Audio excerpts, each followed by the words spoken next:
오늘은 부부의 신비라는 제목으로 말씀을 나누도록 하겠습니다. 오늘은 부부의 날입니다. 부부의 날은 부부관계의 소중함을 일깨우고 화목한 가정을 이루어가자는 취지로 2007년 제정되었습니다. 세계 부부의 날 위원회 대표인 권재도 목사 주도로 시작했습니다. 그분은 1995년 어린이날 TV에 나온 한 어린이가 우리 엄마 아빠가 함께 사는 게 소원이라는 말에 충격을 받았습니다.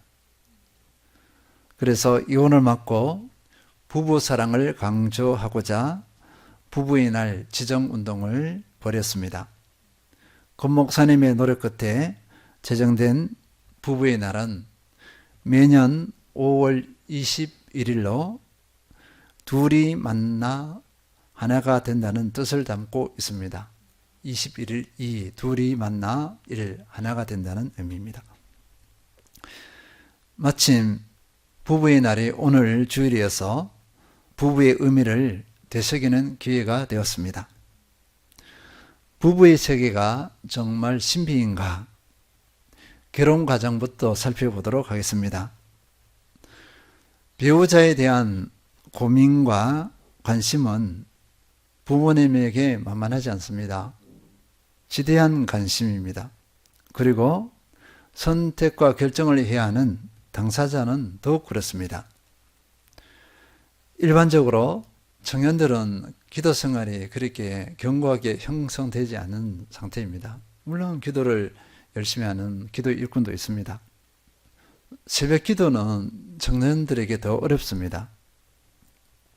어느 때인가 새벽 기도에 나오지 않던 청년이 갑자기 새벽 기도에 나옵니다.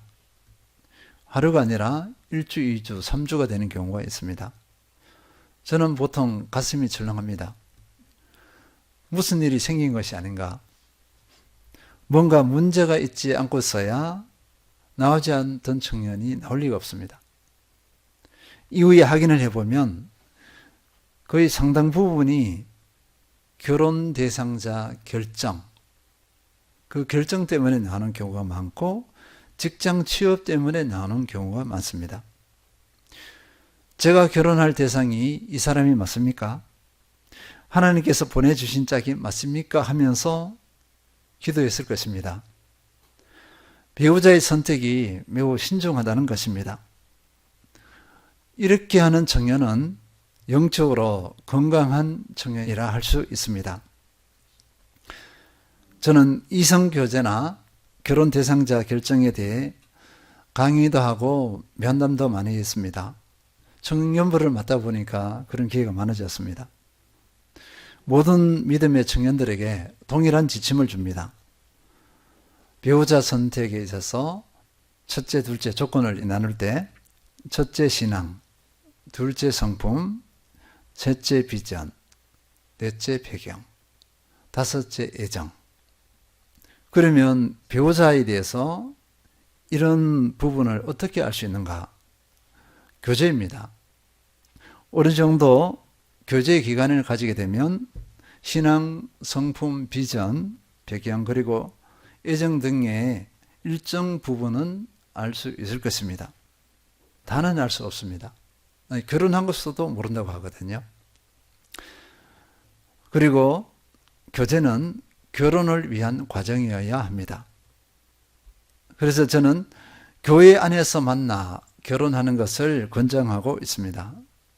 서로를 잘 알기 때문입니다. 신앙, 성품, 사회적 배경, 비전을 교회 안에서 여러 활동 가운데서 서로 지켜봅니다. 그래서 잘 알 수 있습니다. 이 시대는 남성보다 여성의 비율이 높아서 여자 믿음의 청년들이 결혼의 시기를 놓치는 경우가 많습니다. 늘 안타까워했던 부분입니다.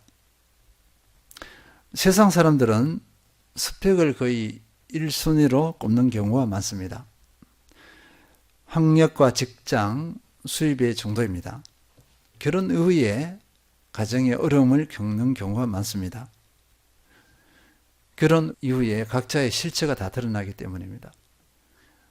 그때 신경을 쓰지 않았던 성품이 노출됩니다. 신앙도 노출됩니다. 비전도 다 노출됩니다. 결혼 준비의 최고는 신앙이라 할 수 있습니다. 신앙을 가벼이 여기고 사회적인 것을 준비하려는 청년들이 많습니다. 결혼 이후 신앙을 준비한 사람과 준비하지 않은 사람은 그 가정의 방향성, 비전 등에서 전혀 다른 결과가 나타납니다. 그리고 다시 한번 확인합니다. 교제는 결혼을 위한 과정입니다. 내 배우자를 확인해 가는 과정입니다. 교제가 다른 목적이 되어서는 안 됩니다. 그리고 교제의 열매는 결혼으로 이어져야 합니다. 그렇기 때문에 그리스도인 청년들의 교제는 건강한 교제가 되어야 합니다. 결혼 직장에서 부부임을 선포하기 전에는 어떤 일이 일어날지 모르기 때문입니다. 혈기왕성한 젊은이들에게 이것은 쉽지 않을 것입니다. 이렇게 결혼 전까지의 과정을 좀 장황하게 말씀드렸습니다. 왜냐하면요, 성경적인 결혼의 준비가 하나님께서 원하시는 그 가정의 미래를 기대할 수 있기 때문입니다. 하나님께서 가정을 이루게 하신 목적을 실현할 수 있기 때문입니다. 이제 결혼을 합니다. 결혼을 하게 되면 결혼 전과 결혼 후에 전혀 다른 세계에 직면합니다. 창세기 2장 24절 읽겠습니다. 이러므로 남자가 부모를 떠나 그의 아내와 합하여 둘이 한 몸을 이룰지로다. 결혼은 하나님의 계획이자 하나님의 명령입니다. 그리고 결혼의 모습은 먼저 부모를 떠나는 것입니다. 여기서 부모를 떠난다는 것은 가족과 단절하라는 의미가 아닙니다. 육체적, 인격적으로 책임 있는 존재가 되라는 것입니다. 독립적인 존재가 되라는 것입니다. 하나님의 명령에 순종하여 결혼하게 될 때 하나님께서는 특별한 단어를 쓰셨습니다. 남자가 부모를 떠나 그의 아내와 합하여 둘이 한 몸을 이룰지로다. 두 사람이 합하여 한 몸을 이루라고 명령하고 있습니다. 이 한 몸은요, 육체적인 것만을 의미하지 않습니다. 정신, 생각, 감정, 그 다음에 영혼, 삶의 방식 등 모든 면에서 하나가 되어야 한다는 것입니다. 전인격적인 연합입니다. 그리고 사회에서는 이 결혼을 통해서 합법적인 가정으로 인정합니다. 법적으로는 혼인신고를 통해서 부부임을 증명하고 있습니다. 특히 두 사람이 합하여 한 몸이 되었다는 것은 그 어느 관계에 있어도 찾아볼 수 없습니다. 부부에게만 허락하신 창조 질서이기 때문입니다. 그리고 한 몸 된 부부를 누구든지 침해해서는 안 됩니다. 그리고 부부 서로가 상대방을 손상해서도 안 됩니다.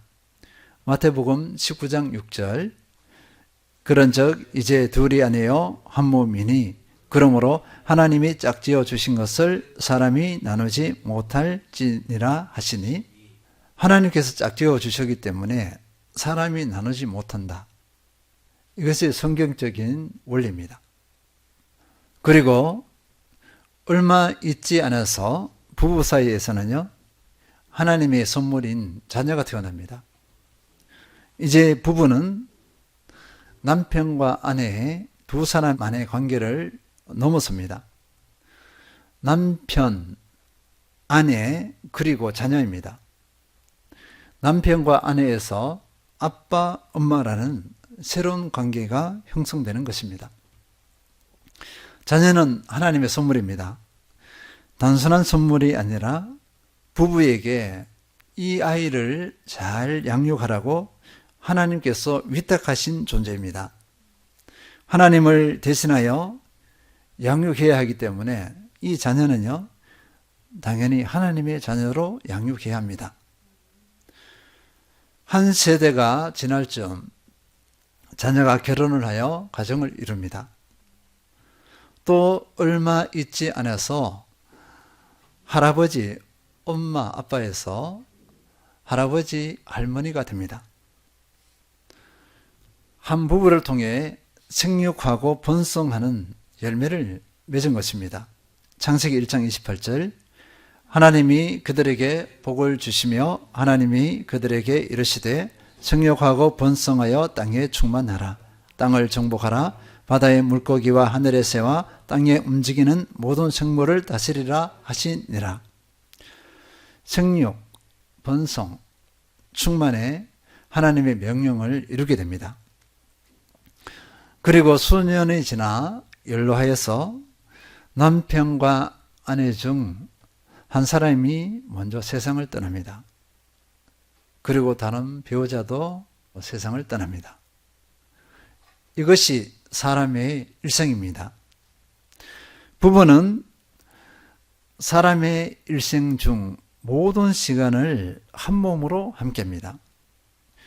일생의 중심축은 부부를 중심으로 한 가정입니다. 부부를 중심으로 한 이 가정이 사회를 유지하게 하고 또 사회에 공헌을 하며 사회를 건강하게 세웁니다. 국가가 가장 관심을 두어야 하는 것은 가정입니다. 가정이 무너지면 사회가 무너지고 국가도 무너집니다. 어떻습니까? 부부의 세계가 신비하지 않습니까? 감격스럽지 않습니까? 부부에게 주어진 상황과 환경은 하나님께서 누리라고 주신 선물입니다. 그리고 축복입니다. 여기에 그치지 않습니다. 부부는 위력이 있습니다. 뭔가 힘과 뭔가 능력이 있다는 것입니다. 사전의 뜻대로는요, 위험 있는 강하고 큰 힘이 있다. 이것이 위력입니다. 사랑으로 맺어졌지만 서로 다른 사람이 만났습니다. 성격, 기질, 능력, 또 성품, 성장 배경 등 어느 것 하나 일치하는 것이 없습니다. 그러나 부부는 배우자 서로의 관계 가운데서 서로를 세워주며 함께 변화를 맛봅니다. 인격의 성장과 변화, 영적인 성장과 변화가 그 한 예입니다. 전도서 4장 9절 10절, 두 사람이 한 사람보다 나으면 그들이 수고함으로 좋은 상을 얻을 것입니다. 혹시 그들이 넘어지면 하나가 그 동물을 붙들어 일으키려니와 홀로 있어 넘어지고 붙들어 일으킬 자가 없는 자에게는 화가 있으리라. 부부는 두 사람이 한 사람보다 낫다는 원리가 그대로 적용되는 관계입니다. 함께 수고하고 함께 붙들어줍니다.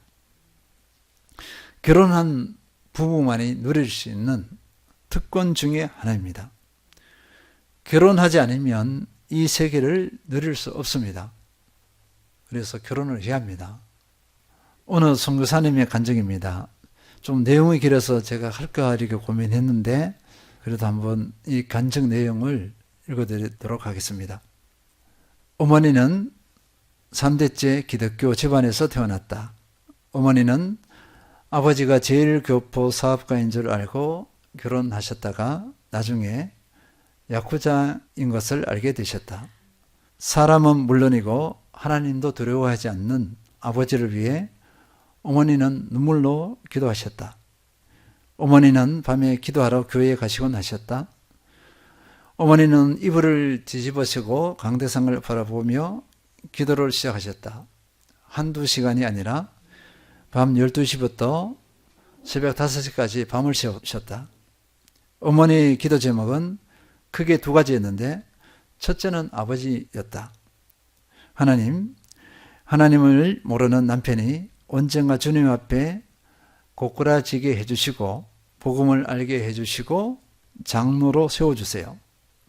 그리고 기름 부어 주시사 일본 땅에 교회를 개척해서 불쌍한 사람들을 돕게 해주시고 하루를 말씀과 기도로 시작해서 말씀과 기도로 마치는 노후를 맞이할 수 있도록 해주세요. 어머니는 마치 그림을 그리듯이 구체적으로 기도하셨다. 근데 이 기도에 대해서 주변에 많은 사람들이 그거는 안 돼. 다른 기도를 하라고 이렇게 막 한 것 같아요. 불가능이야. 이렇게 한 것 같습니다. 어머니의 두 번째 기도 제목은 자식들이었다. 하나님, 제게는 아들과 딸이 있습니다. 이들에게 은혜를 베풀어 주시고 하나님께서 받아주시기만 한다면 하나님의 종으로 드리겠습니다. 어머니는 참으로 간절하고 끈질기게 기도하셨다. 하지만 아버지는 결국 구치소에 갇혔다. 어머니는 그 당시 매일 밤 아버지께 편지를 쓰셨는데 내용은 이러했다. 하나님은 당신을 사랑합니다. 돌아오기만 하면 됩니다. 새로운 삶이 당신을 기다리고 있습니다. 우리 새롭게 시작합시다. 하나님께서 새로운 것을 우리에게 허락하실 것입니다. 가족들의 안부나 아버지에 대한 염려가 아니라 거의 모든 내용이 복음이었다. 나는 어머니와 함께 일주일에 서너 번씩 우체국에 갔다. 도착하면 어머니가 내게 편지를 건네면서 말씀하셨다. 자, 기도해. 어린 나는 편지를 들고 기도했다. 하나님, 이거 아빠에게 잘 들어가게 해주세요. 아빠가 이 편지를 보고 예수님을 믿게 해주세요. 기도를 마치면 어머니가 우체통을 열어주셨고 내가 편지를 넣었다. 그러나 아버지의 삶은 구체적으로 변한 것이 없었다. 그러던 어느 날 아버지는 어머니가 보낸 편지를 읽다가 갑자기 복음이 깨달아지는 체험을 하셨다. 왜 나를 사랑하십니까? 그 전까지는 하나님이 진짜 계실까 하는 의문이 있었는데 그날은 하나님이 계시다는 건 어느새 믿어지고 하나님 왜 나 같은 죄인을 용서하십니까? 라는 생각이 들었다고 한다. 아버지는 가슴을 치기 시작했고 그날 주님을 뜨겁게 경험하게 되었다. 그리고 밤새 울면서 기도하셨다. 하나님, 많이 용서받았으니 많이 사랑해 드리겠습니다. 이후 아버지는 어머니의 기대대로 장로님이 되셨다. 그 후 아버지는 일본 후쿠오카에서 개척교회를 하셨고 은퇴하신 지금도 하루를 기도와 말씀으로 시작해서 기도와 말씀으로 끝마친다. 그리고 나는 선교사 목사가 되었고 이 동생은 나와 같은 신학대학원을 졸업하고 전도사로 사역하다 현재는 풀로신학교에서 설교학 박사과정을 공부하고 있다. 어떻습니까? 부부는 참으로 위력이 있지 않습니까? 참으로 신비하지 않습니까? 그러나 이런 축복은 저절로 이루어지지 않습니다. 부부가 합력해서 선을 이루려면 부부가 하나님께서 세우신 그 목적을 이루려면 뭔가가 필요합니다. 그래서 오늘 몇 가지 간단하게 살펴보겠습니다. 첫째, 부부는 하나님과 남편과 아내의 3자 관계임을 알아야 합니다. 부부는 남편과 아내가 아니라 하나님, 남편, 아내 이렇게 3자 관계입니다. 결혼은 하나님의 계획이자 하나님의 명령입니다. 그리고 하나님께서 두 사람을 만나게 하시고 사랑을 싹틔우게 하셨습니다. 그리고 부부가 되게 하셨습니다. 부부는 하나님의 작품입니다. 또 하나님께서는 부부와 늘 함께 하십니다. 그래서 결혼은 남편과 아내의 1:1 관계가 아니라 하나님과 남편, 아내라는 3자의 관계입니다. 남편과 아내가 서로 사랑합니다. 서로 인격적이며 능력이 있는 사람입니다. 그러나 각자의 마음속에 있는 갈망을 다 채울 수는 없습니다. 인간의 마음속에는 하나님만이 채워주실 수 있는 공간이 있습니다. 하나님께서 만드신 빈 공간이 있다는 것입니다. 이 빈 공간을 배우자가 채워주길 기대합니다. 기대를 넘어 채워달라고 요구합니다. 불가능합니다. 배우자가 채워줄 수 없습니다. 하나님께서 만드신 빈 공간은 하나님만이 채워주실 수 있습니다. 그래서 부부는 각자 하나님과의 관계에 승리해야 합니다. 말씀과 기도, 예배 등을 통해서 하나님과 깊은 교제 가운데 나가야 합니다. 하나님과의 깊은 교제 가운데, 관계 가운데 하나님께서 만들어 두신 그 빈 공간을 채울 수 있습니다. 하나님만이 나의 빈 공간을 채울 수 있기 때문입니다. 이 원리를 모르면 배우자에게 요구하고 서로 실망하게 됩니다. 관계가 악화되어지고 심하게는 안타까운 상황이 일어날 수 있습니다. 부부가 채워줄 수 있는 것 또는 그 자녀가 채워줄 수 있는 것은 한계가 있습니다. 하나님과의 관계가 좋아지면 부부의 관계도 좋아집니다. 조금 전에 간증은요, 다니엘 김 선교사님의 목사님의 부모님에 관한 이야기입니다. 그 부모님이 합력해서 선을 이룰 수 있었던 비결은 하나님을 믿고 의지하는 어머니의 기도가 있었기 때문입니다. 결혼을 위한 준비 중에서 최고는 신앙임을 다시 확인할 수 있습니다. 둘째, 서로 하나님의 사랑으로 사랑해야 합니다. 남녀 간의 사랑은 에로스입니다. 에로스는요, 이기적입니다. 자기 중심적입니다. 그렇기 때문에 배우자들은 서로 어떻게 나에게 모든 것을 맞춰달라고 합니다. 맞춰줄 수 없습니다. 그래서 언제든지 위험성을 내포하고 있습니다. 자신에게 맞춰주지 않으면 다툼이 일어납니다. 심하게는 파국으로 치닫습니다. 또 배우자의 약점을 용납할 수 없습니다. 그래서 부부가 합력하여 선을 이루려면 에로스가 아닌 하나님의 사랑이 필요합니다. 요한일서 4장 11절, 사랑하는 자들아 하나님이 이같이 우리를 사랑하셨은즉 우리도 서로 사랑하는 것이 마땅하도다. 이 사랑은요, 하나님께서 우리를 사랑하신 사랑입니다. 이 사랑은 아가페 사랑입니다. 독생자를 내어주신, 그리고 죽게 하신 그 사랑입니다. 아가페 사랑은 무조건적이고 이타적입니다. 에로스 사랑과는 반대입니다. 에로스 사랑은 이 사랑을 따라올 수 없습니다. 결혼을 결정할 때 제가 물어본 것은 이것입니다. 최종적으로 이것을 물어봅니다. 배우자의 약점이 무엇이든지 품을 수 있느냐? 그러면 결혼해라. 근데 청년들은요, 품을 수 있다고 할까요? 안 할까요? 있다고 합니다. 사랑하기 때문에 있다고 해요. 그러나 아가페 사랑이 전제되지 않으면 마음으로 원해도 배우자의 약점을 품을 수 없습니다. 다니엘 김 어머니 결혼하고 나서 확인하게 되었습니다. 속았다. 보통은 어떻게 될까요? 법정에 가서 이혼 수속을 밟을 거예요. 그런데 다니엘 김 선교사님의 어머니는 남편을 사랑합니다. 감옥에 들어가서도 변함이 없습니다. 하나님께서 남편을 변화시켜 주실 줄 믿고 계속 기도합니다. 어떻게 이런 반응이 가능했을까요? 아가페 사랑입니다. 그래서 부부간의 사랑의 기초는 아가페 사랑, 이 아가페 사랑의 기초를 두고 에로스가 덧입혀져야 합니다.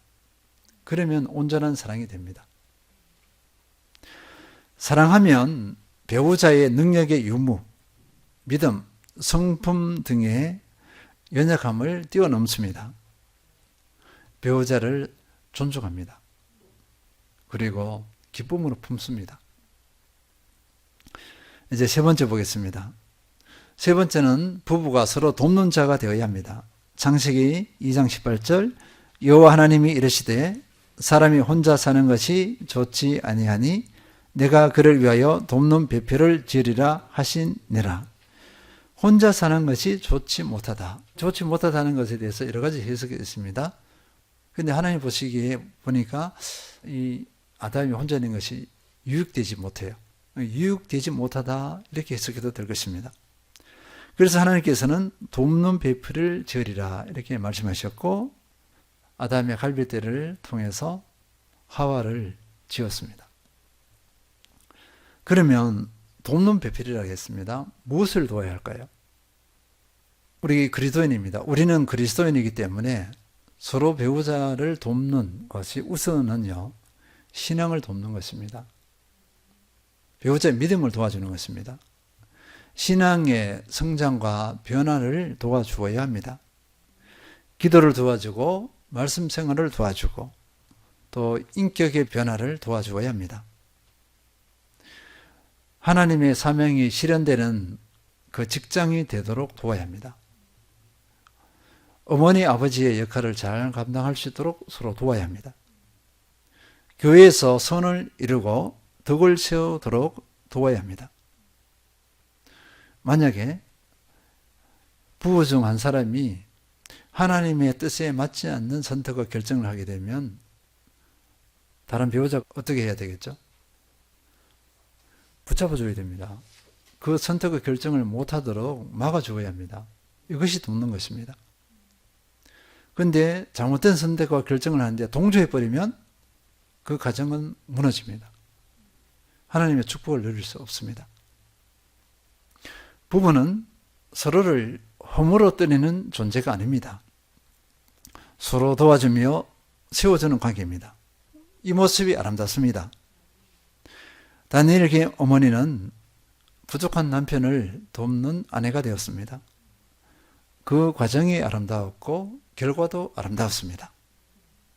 돕는 자로서의 기능을 온전히 발휘하시는 부부 되시길 기원합니다. 정리하겠습니다. 부부의 세계는 신비입니다. 하나님의 명령과 계획 가운데 세워졌습니다. 하나님의 작품입니다. 그리고 부부를 향한 목적을 가지고 세우셨습니다.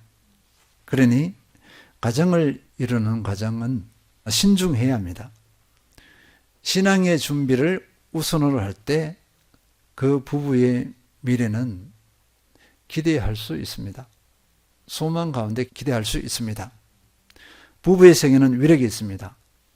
서로 붙잡아주며 함께 성장과 변화를 맛볼 때 이 위력이 나타납니다. 그러나 저절로 이런 열매를 맺을 수 없습니다. 첫째, 부부는 하나님과 남편과 아내는 삼자 관계임을 알아야 합니다. 둘째, 서로 하나님의 사랑으로 사랑해야 합니다. 셋째, 서로 돕는 자가 되어야 합니다. 창세기 2장 24절 이러므로 남자가 부모를 떠나 그의 아내와 합하여 둘이 한 몸을 이룰지로다. 이 원리들이 삶에 온전히 적용되어 가정을 세우신 목적을 이루고 부부됨의 가치를 높이고 부부의 위력을 실제로 누리는 모든 성도님들 되시길 축원드립니다.